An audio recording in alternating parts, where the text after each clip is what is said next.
introduction. I'm Sanket. I'm going to do 3 poems, and I'm going to, as you can see, I'm bad at this bit, but yes, audience participation is this thing. So, I'm going to do a thing.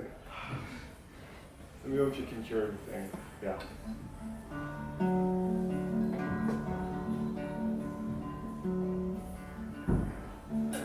This is the simple test. To keep things honest, I'll just ask you a few questions and then this is just looking back at then to looking now kind of test. So at any time your answer is yes to any of these questions, just raise your finger, nod your head, or look me in the eye and hold your gaze. Or if you're uncomfortable with that shit, just look 2 inches above my head and I won't notice the difference. So have you written someone a poem? If you've given someone said poem and spent days wondering if someone found it sweet, or cringeworthy, or if you spell their name wrong. If you have a favorite song that always seems to keep changing. Have you ever been reminded of distant memories when a certain song randomly started playing? Was it something you wanted to forget? Was it something you thought you almost forgot but were glad to still remember? Do you still keep in touch with old friends? Do you like collecting new nicknames? Or do you worry about the goodbye every time you meet new strangers you think you'd love to call friends?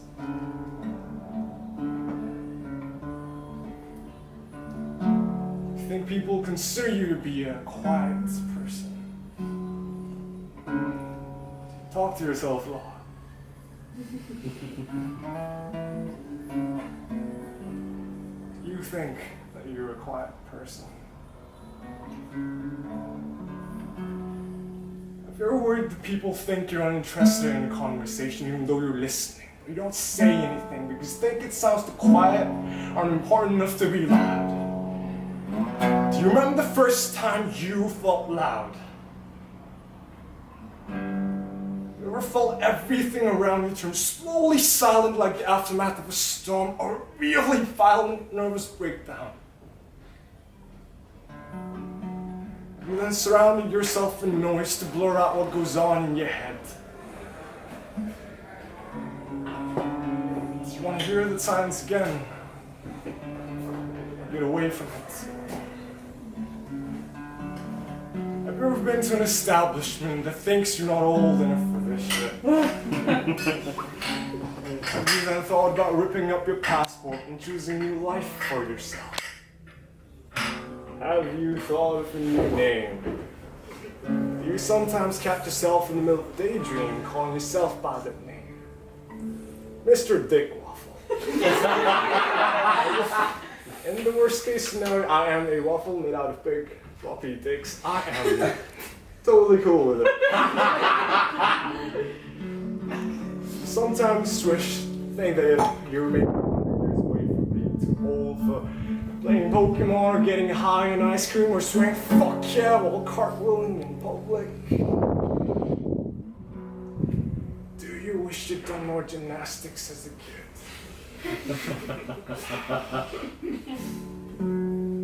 Sometimes wish the things could be as easy as it feels like it used to back then. Does the same thought make it hard at times to keep things in perspective? Do you sometimes worry about asking yourself questions because you're afraid of getting honest responses from a stranger? Was this test easy? Thank you.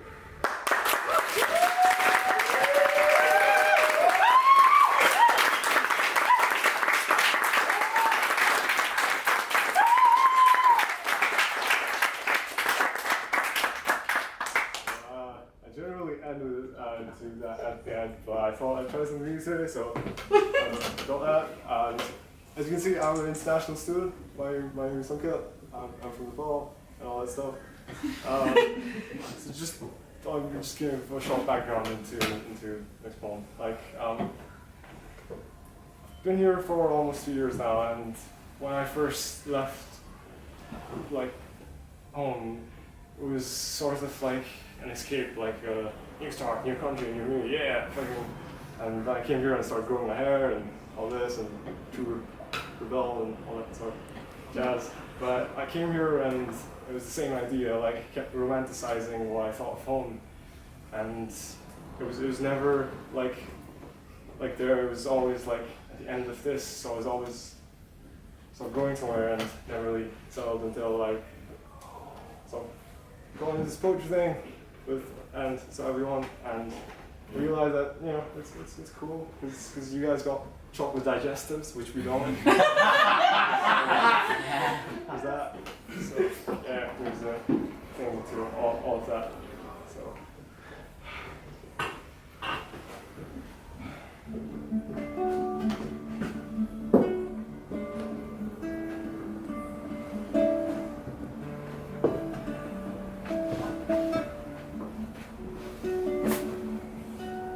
A few hundred days and a few thousand miles ago, he packed up all his stuff to leave his baggage behind. Well, that's how it works. Until he met a girl, backpack tied to her words of where she came from, and all those places tied to her feet. She'd rest her palm, she'd speak, she'd say, "Home is where I stop next." She reminded him how surprising kindness can be if you don't expect it. So from the point where he's going to, from where he's at, rust blade to the soul fed, this jigsaw puzzle person, he loses his shit.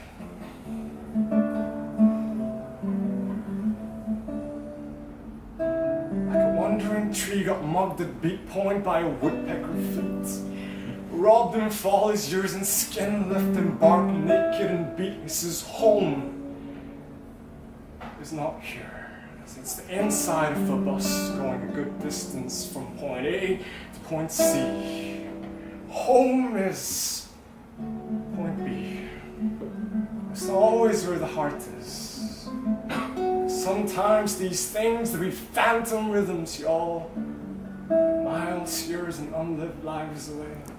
Attached with memory strings to a bed, a building, a person, you always tandem. His courage is the size of a peanut, rolling like a baseball down Bristol to live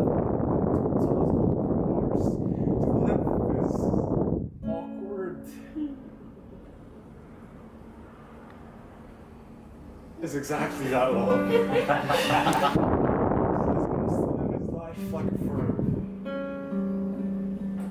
Simple, present, and continuously redeeming.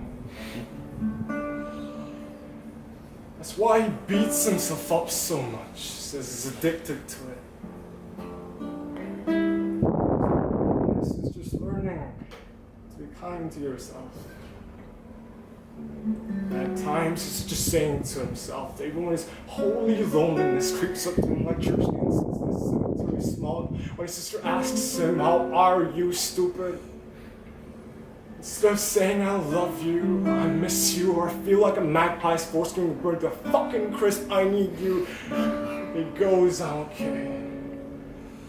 I'm okay, I am not okay."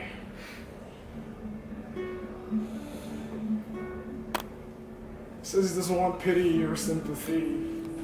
So I should stop and freezes all the punches right now. Punches on wood grain, they hurt y'all. Especially if birds leave splinters deep inside like gang signs. Self-loathing does not have an expiry date, y'all. You can hit yourself anytime you want. He knows that. So you know what he does next. goes ahead and gets an indoor plant. Says it's ventilation for the room, but I know the shit runs deeper. But the plant's cool. Her name's Vera, like aloe vera. It's not because he's lazy, he just thinks that she calls him being. Human being, and he likes that. Says, watch me now as I ride this out in short bursts. See, I am beautiful in training. On the spot where all the punches, the baggage, the freezer and fear have been, there's a fine impression on the carpet, y'all. It's just this is point B, and he is simple, present, and perfectly redeemed. Searching for a new verb. Thank you. One last poem. It's I really got to hear. The old mic there is fucking sick, and everyone's really fucking good. 1, 2, 3.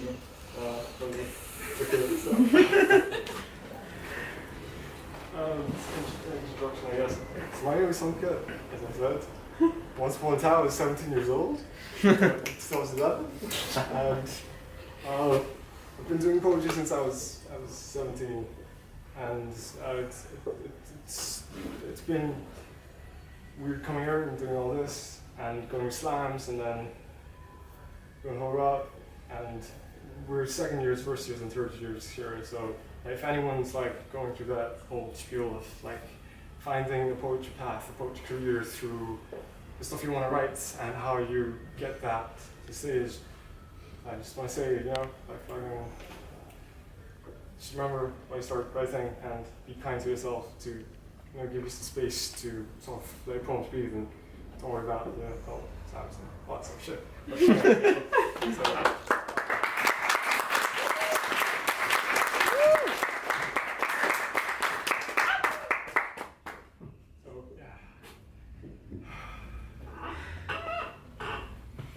dear 17-year-old Sanket, it's been a while since we've talked.